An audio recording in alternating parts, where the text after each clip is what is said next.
మమ్మీని పిలుచుకుని వస్తా. బిస్కెట్ తింటా ఉండరా, నేను ఇప్పుడే వచ్చేస్తాను.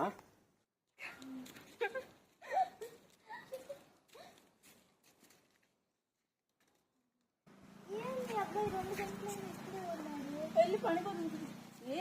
ఏమైంది నాన్న? ఇక్కడ ఎందుకు కూర్చోన్నా?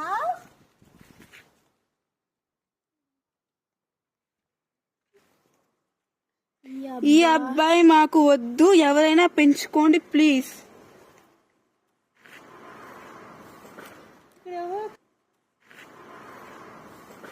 ఇక్కడ కనిపించడం లేదు. ఇక్కడే ఉన్నాడు.